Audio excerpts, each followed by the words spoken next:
pagi, Ibu. Bagaimana kabarnya hari ini? Alhamdulillah sehat, Ibu. Alhamdulillah baik-baik saja ya. Iya, Ibu. Nah, sebelum Ibu memulai pelajaran pada hari ini, alangkah baiknya kita berdoa terlebih dahulu menurut agama dan kepercayaan masing-masing supaya proses pembelajaran pada hari ini dapat berjalan dengan lancar dan ilmu yang didapatkan semoga bermanfaat dan berguna bagi seluruh orang.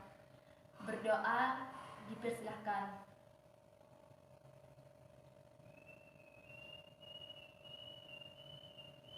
Berdoa selesai. Baik, sebelum memasuki pelajaran, di sini Ibu ingin mengecek kehadiran kalian semua dulu ya. Iya, Ibu. Apakah hadir semua? Hadir, Ibu. Alhamdulillah hadir semua ya. Iya, Ibu. Bagus. Anak-anak, kita sebagai penerus bangsa harus semangat dan tidak pernah putus asa dalam menuntut ilmu. Maka dari itu, kita harus giat dalam belajar ya. Iya, Ibu. Sebelumnya, di sini Ibu ingin menyampaikan tujuan pembelajaran pada hari ini, yaitu peserta didik dapat menjelaskan tentang sel dan organel-organel pada sel hewan.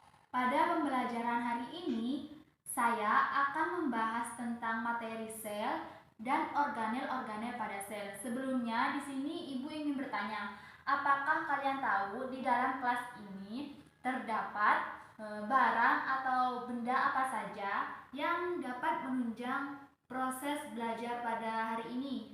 Saya, Ibu, tahu. Iya, apa saja? Ada meja, ada kursi, ada papan tulis, ada spidol, ada buku juga, Ibu. Nah, iya benar. Di dalam kelas ini terdapat barang atau benda yang dapat menunjang proses belajar pada hari ini. Contohnya seperti tadi ya, meja, kursi, spidol, papan tulis, pensil maupun bolpen dan lain sebagainya. Nah, sama halnya dengan sel. Di dalam sel tersebut terdapat organel-organel yang di dalamnya menjalankan fungsi-fungsi sebagaimana berjalan dengan baik. Jadi, di sini apa sih yang dimaksud dengan sel? Saya, Ibu, tahu. Ya, tolong dijelaskan apa yang dimaksud dengan sel. Sel merupakan unit terkecil dalam penyusun makhluk hidup, Ibu.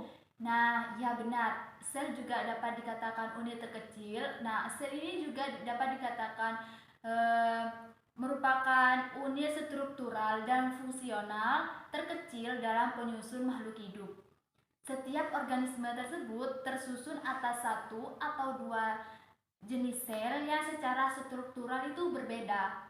Nah, kedua jenis sel tersebut terdiri dari sel hewan dan sel tumbuhan. Sel apa, anak-anak? Sel hewan dan sel tumbuhan, Ibu. Nah, benar. Di sini Ibu memiliki satu model sel. Ini merupakan model sel hewan, Ibu. Nah, ya ini merupakan model sel hewan. Lalu Ibu ingin bertanya, ada berapa sih organel-organel penyusun dari sel hewan ini? Ada 9, Ibu. Minta tolong dijelaskan ya. Yang pertama ada badan Golgi, yang kedua ada nukleus, yang ketiga ada retikulum endoplasma, yang keempat ada membran sel, yang kelima ada ribosom, yang keenam mitokondria, yang ketujuh itu vakuola, yang kedelapan itu lisosom, dan yang terakhir itu sitoplasma, Ibu. Nah, benar ya, saya cukup itu sudah benar. Karena organel-organel penyusun sel hewan ini terdapat 9. Ya, paham ya? Paham, Ibu. Nah,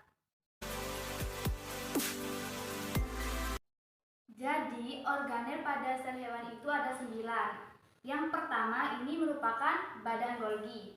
Yang kedua merupakan nukleus. Yang nomor 3 ini merupakan retikulum endoplasma. Yang nomor 4 ini merupakan membran sel. Nomor 5 ini merupakan ribosom. Nomor 6 merupakan mitokondria. Yang nomor 8 merupakan vakuola. Yang nomor 8 merupakan lisosom. Dan nomor yang 9 itu merupakan sitoplasma. Lalu dari organel-organel ini memiliki fungsi tertentu. Di sini Ibu memiliki satu media pembelajaran lagi, yaitu tentang kartu informasi.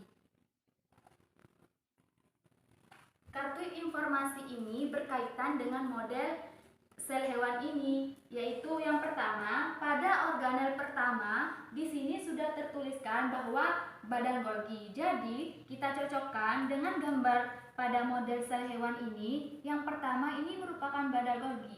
Lalu, apa fungsi dari badan Golgi ini? Nah, kita bisa melihatnya bahwa di dalam amplop ini terdapat fungsi dari organel-organel sel hewan. Yang pertama, itu badan Golgi memiliki fungsi untuk sekresi sel, pembentukan dinding sel, pembentukan lisosom, dan enzim tercerna yang belum aktif. Untuk selanjutnya sama, yang kedua yaitu organel. Organel sel ini memiliki fungsi sebagai yang mengatur seluruh kegiatan sel. Organel yang ketiga yaitu retikulum endoplasma.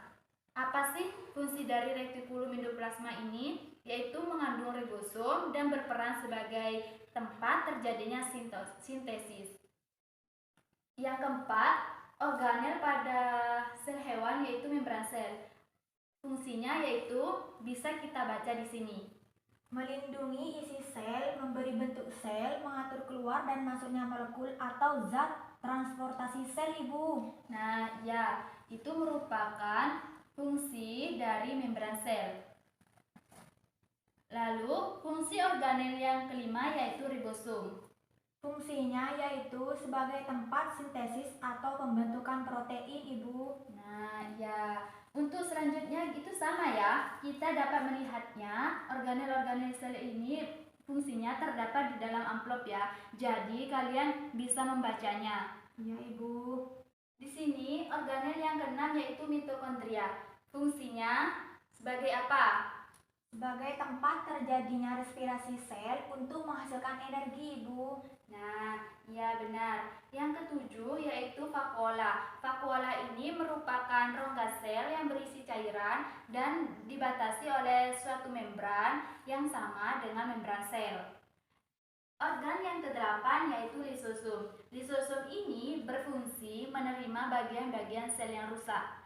Sedangkan organel sel hewan yang terakhir yaitu sitoplasma yang berfungsi sebagai tempat penyimpanan dan berlangsung proses metabolisme sel, tempat organel sel berada dan bekerja sesuai dengan fungsinya, Ibu. Nah, jadi dari 9 organel sel hewan ini itu memiliki fungsi masing-masing dan berbeda-beda ya. Ya, Ibu.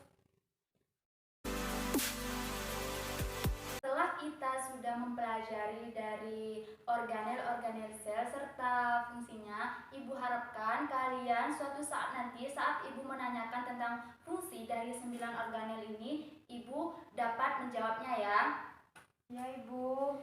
Nah, cukup sekian yang bisa Ibu sampaikan. Untuk minggu depan Ibu minta kalian meresum dari 9 fungsi organel sel tersebut ya. Ya, Mengerti Ibu. anak-anak? Ya, Ibu. Cukup sekian yang Ibu sampaikan. Sebelum mengakhiri kita berdoa terlebih dahulu ya. Ya, Ibu. Berdoa dipersilakan.